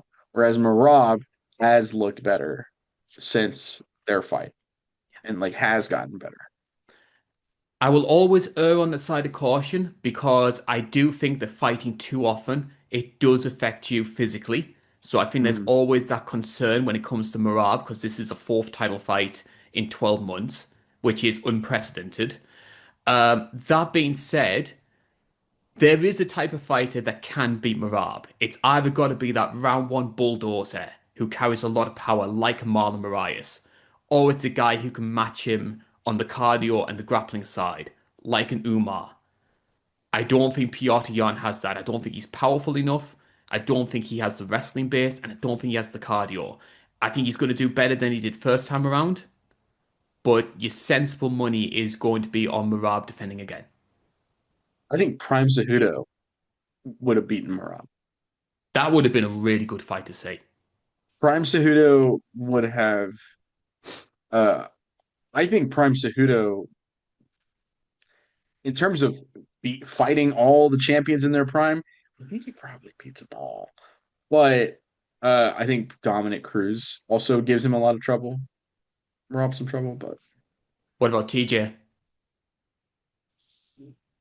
oh man, TJ actually would have given him a lot of trouble. Well, it depends how much EPO are we giving TJ? I knew you were going to bring up EPO. Are we giving him enough EPO to lift my head, Cejudo's head, or Tito's head? That's Um, that's the question. we'll say Tito. Oh, oh my God. Brock Lesnar run away. TJ would have beat a prime Brock Lesnar with that amount of EPO in the system. So that is all the time that we have here for the UFC 323 preview show. Joe, I want to say a big thank you for putting yourself out here to record this because spoiler alert, at the time we recorded this, it's about what, 4 o'clock, 5 o'clock your time, Joe? It is 5:10 where I'm at, 5:10 a.m. I AM. like how yeah, I like the contrast between our sets because for yours it's getting brighter. For mine, it's getting darker. Yeah. I will say though, if it makes you feel better, it is Arctic cold. Yeah, it's probably colder for you than it is for me. Yeah. Uh, Yesterday it was like a little bit above freezing for me yesterday, but and then it's gonna like oh it'll warm up a little bit today, and tomorrow it might snow. It snows in Oklahoma. Yeah, we get it. We get like ice too. We'll get like hard. We get every weather type ever. Like that's one thing I kind of like here, and I also kind of hate it. Like we'll have like 120-degree plus weather Fahrenheit, and then we'll have like ice storms, like hard ice storms with like, hey, you don't have internet for 2 days, kind of storm. Well, we hope you do have the internet when it comes to us uploading our next retro review because that is in the mixer right now. That is already set up, ready to go. On Thursday, Mitchell will be covering another classic event. And with the bantamweight title being defended this week, not Joe, I should say, Mitch decided to look back at a classic, infamous bantamweight title fight from years gone by. So, which card, Joe? Can people enjoy come Thursday? It was UFC once. Is it 117? I believe right. No, it's 173. 173. Yeah, way further. I was like, wait, hold on, 17. But it's funny. I can list the card now, not even looking at it. The main event is Henan Barrow, who is in the UFC game at the time. At the time when the game had just come out, he's in the UFC game and he's fighting a guy who isn't even in the game. Some guy named TJ Dillashaw, uh, who is only getting a title fight because while being TKO'd, Uriah Faber gave him a shout out for being on the same team as him. So, and then the co-main event, Daniel Cormier takes on uh, Dan Henderson, most accomplished fighter in MMA history. Dan Henderson, somehow in his 40s, not coming off of a win, I believe, is fighting the guy that is supposed to beat John Jones at the time. It's kind of an odd matchmaking thing, but you also have some great moments in there, like uh, what's it called? Not Horiguchi. I apologize. Takeya Mizugaki taking on Francisco Rivera, which is two boy-tastic fights. You also have James Krause, infamous coach James Krause, and not famous for anything else, right? No, I think he went into like betting. I think he became like a bookie or something. Oh, that's really cool. Apparently dated Laura Sanko too. Lucky. Um, and then James fighting James Krause, or not James Krause, fighting uh, what's it called? Jamie Varner. Jamie Varner. I was almost literally almost called him Josh Varner, and I went, nope, that's not it. Don't look it up. Don't cheat. Uh, but yeah, Jamie Varner, who talked about like old cards, WEC champion, had a very big rivalry with Donald Cerrone, and two fights that are very very good. And he also kind of started the Bendo kind of train, if you want to think of it that way, in a sense. And since the UFC announced their first two main events of 2026, we have taken a page out of their book and we have posted the first two polls for the first two retro reviews of this upcoming year. So we'll start with our first one, Joe. And since the UFC is entering a new era, starting on Paramount for the first time, our January card is going to be a new era show. What are the nominees that people can choose from? I actually genuinely think this is the most inventive poll we've had yet. The new era poll is very fun because we have UFC 30, which is the first Zuffa card. You got Tito Ortiz on it, you got Jens Pulver on it. It's fantastic. Then UFC 52, which is the first pay-per-view after the Ultimate Fighter, which you can see the influence the Ultimate Fighter had on it from the jump. It's like main event. It's Randy Couture and Chuck Liddell, one of the biggest rivalries of all time. It's fantastic. And secondly, it has it has the fight that is Dana White's favorite fight of all time. He'll tell you at the time. At the time, he used to say it all the time. That's the best fight I've ever seen. Now it's probably whatever fight Dana Pet Happened Project last had. week. Yeah, whatever Dana White Pet Project just recently fought. Uh, you know what? It's probably a Connor fight because he's probably sitting there. Isn't he effing awesome? Laughing to himself. Um, it's After that, it's the one of the. It's not the first. Is it the first Fox card? It's the second. The first one was Kane versus Oh, JDS, because but that was only one fight. So this is the yeah, first that's real right. one. Yeah, because this card was had a big shakeup on it. That's right, because the poster wasn't making sense to me. But for a second, because I see, because is that Weidman? Oh, it is Weidman on there. Because I remember Weidman came in on short notice for Damian Maya on that card. But yeah, it's the first. I'm like, I don't think this is the first Fox card. Wait a minute. But yeah, it's technically the first real one because the first time they ever did it, it was just Kane and JDS. Like that's it. And it ended And in that like fight's 60 seconds. yeah, that fight's like a minute. And you know, my first job had a work outing, and I said, "Hey, I can't make it because of this fight. I'm not missing this fight." I had enough time to watch that fight and still make it to the work outing on time. I'm like, uh, super funny. But yeah. Then UFC on Fox, Evans versus Rashad Evans versus Phil Davis, and then coming event Michael Bisping, Chael Sonnen, Chael P Sonnen, and then honestly, the fight that was probably like more has like the most historical significance because it was like a coming out party for him was Chris Weidman and Damian Maia. Chris Weidman came in on like super short notice for that fight too.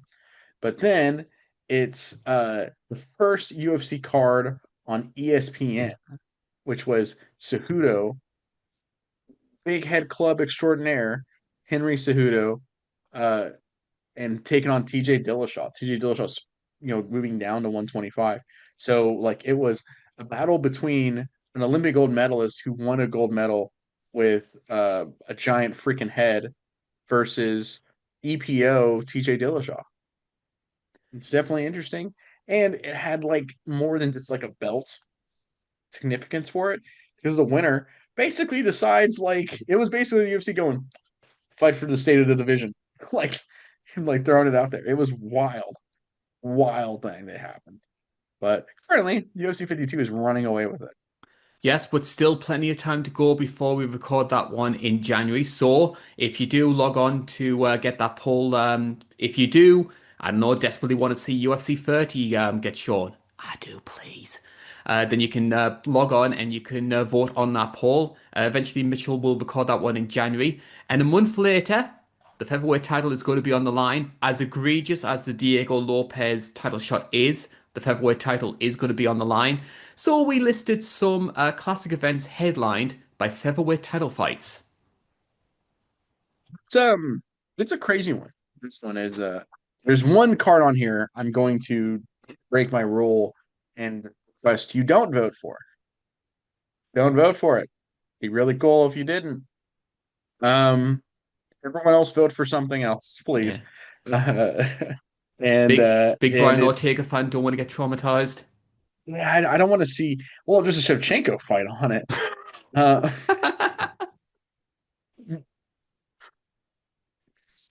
that was a good one. That was a good one. Um, so the first card we have up is WEC 41, which I voted for because I love WEC. WEC is oh my gosh, it's so awesome. Like they're just so awesome. I talk about WEC like Dana talked about Connor, like honestly. Um, and it is like a huge fight, honestly, because it's Mike Brown taking on Uriah Faber for the second time. It's the first time everyone expected Uriah Faber, the king of WEC and the little guys, to just run through Mike Brown, and he gets knocked out like in a crazy moment. And then here comes the rematch. Is it a fluke? Is it not? And the guy, future greatest of all time, Jose Aldo takes on Cub Swanson in the co-main event. Which, if you haven't seen that fight, don't look it up. Just go in there blind and watch it. It's one of the biggest 3-round wars I've ever seen. Um, and comment after you watch it on one of the videos I'm on, and be like, "Hey, I just got done watching this for the first time, and let me know what you think." Um, and it's a card you shouldn't vote for. Just don't vote for this one. UFC 194. Nothing happens on this card. Like, in fact, I've I refuse to. I'm if I was still doing the retro reviews, I would be like, "At you! Oh, I missed it. Oh." Um, and And I it's will say, Jose. spoiler alert, that me, Joe, and Mitch, we all have our own events which we sort of flat out say we don't want to cover, and 194 is one of those for you. Yeah, 194 would probably be it. I think it would be funny to like play with the gag of like I missed it. So that was one of those for me. Uh, but if it wins, hey, it wins, right? Like, don't Got let to give it. the people what they want. Yeah, don't let it win, guys. Speak full. Vote for something else. Let's all vote for 41. WC 41. It's awesome. It's a better card. Also, the co-main event on it is I mean, just an egregiously horrifying moment. Chris Weidman and Luke Rockhold middleweight title fight, which is huge. It is important. My word. Like, I mean, outside of the he's still my boy. Outside of that moment, like there's nothing of joy in that fight. Like how haunting that finish is. Speaking of Jose Aldo, seeing my beloved idol fight people. Um, it's 218, which is the third choice. Max Holloway taking on the King of Rio in Rio. Uh, no, hold on. He already did it actually at this point. This is the second fight, right? I think this was in Detroit, wasn't it? Yeah, this is the second fight because this is yeah, that's right. Because they would not put Gaethje Eddie Alvarez without a fight without a Brazilian in Rio. So this is the second fight. It has to be. So so this one it's the second time because Max Holloway had already beaten him in a crazy war. And now it's time for a rematch because that's the UFC's thing. We do rematches sometimes. And the first fight was close enough and entertaining enough that we were kind of down for a run I back. think Aldo took it on short notice. It was supposed to be Frankie Edgar. Oh, was it? Is that one reason why too? That makes sense.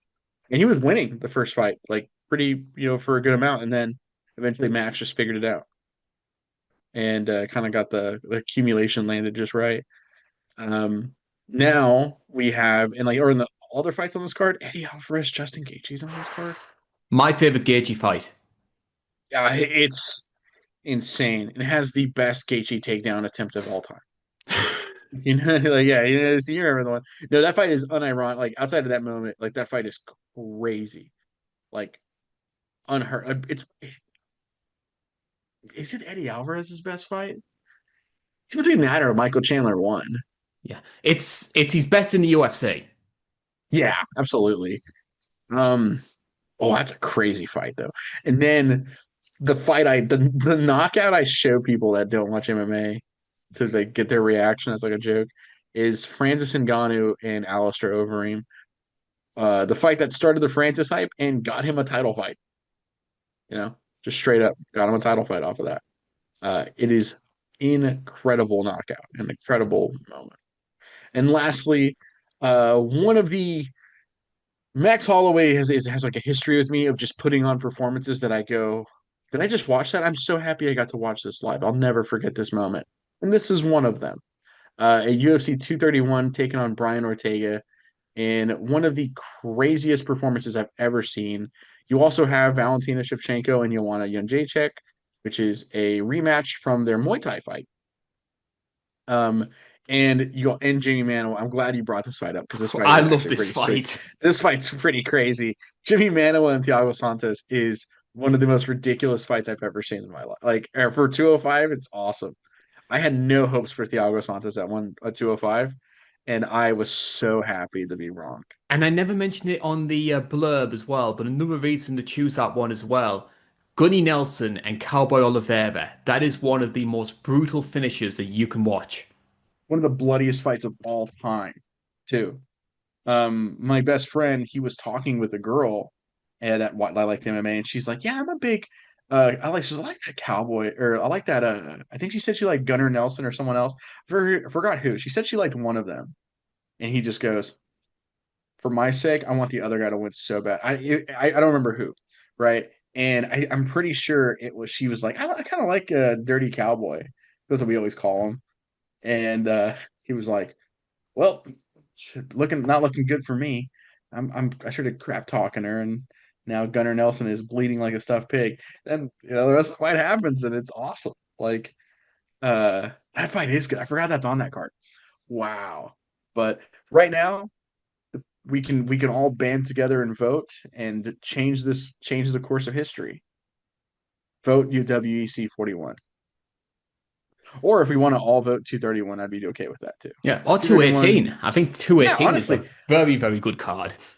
there's three incredible cards here, folks. Just pick any of them. Because that has that Yancy Medeiros fight, which is like a banger. Oh yeah, that too. That guy's awesome. That guy was like mega boy material. Fun fact, he also blocked me on Twitter once. Yeah. Yeah. And I didn't do anything wrong. I stand by this. Yancy Medeiros was a dick that day. I'll say that on the record.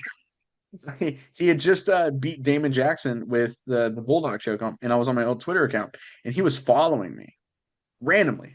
Like I had like that's like a weird thing back in the day with like Twitter, like old Twitter, random people would just follow you, right? Like I had like at one point I had him, um, who else was it? Big Daddy, what's his name? Gary Goodridge. Gary Goodridge. Yeah, Gary Goodridge was following me. Really nice guy, actually.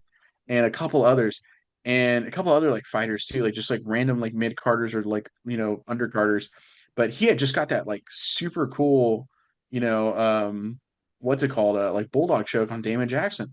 And I was like, it's like, oh, that's so I tweeted out, I was like Yancy Medeiros just got like a bulldog choke, like something my bully would have tried on me back in the day. That's the craziest thing ever. I love it. That was it. It was something like that. And I get blocked from him for that.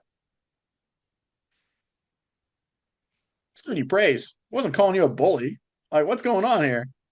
So, but he's still a So, boy. He's still so awesome. those two polls are available right now. You still have the opportunity to try and change the vote if you want to. But as mentioned before, Mitchell will be recording them at some point. Speaking of recording at some point, next week, Joe, we will be hopefully doing an episode of Uncaged. We were supposed to do it today, but I can tell the sleep deprivation is starting to get to you a little bit. Like, I'm pretty tired. Yeah. And the next time that you will see us here on INC Live, we're going to be recording the preview show for UFC 324, a new era as the UFC goes on to Paramount Plus, and also a bit of an anniversary as well, because it will be 100 pay-per-views since we did our first ever preview show. So there's something for you to look forward to. Yeah, UFC 224, a certain Mrs. Pennington was headlining that one, and I had to take the opportunity while I could, because I didn't think it was ever going to happen again. You had to jump on this. Yeah. Yeah, jump on it. So there's something for you to look forward to come January. We want to wish everybody a very happy Christmas and a happy New Year as well. This has been the INC. My name's been Karl Bainbridge. That's been Joe Neal. And as mentioned before, Happy New Year, Merry Christmas, and thank you so much for watching.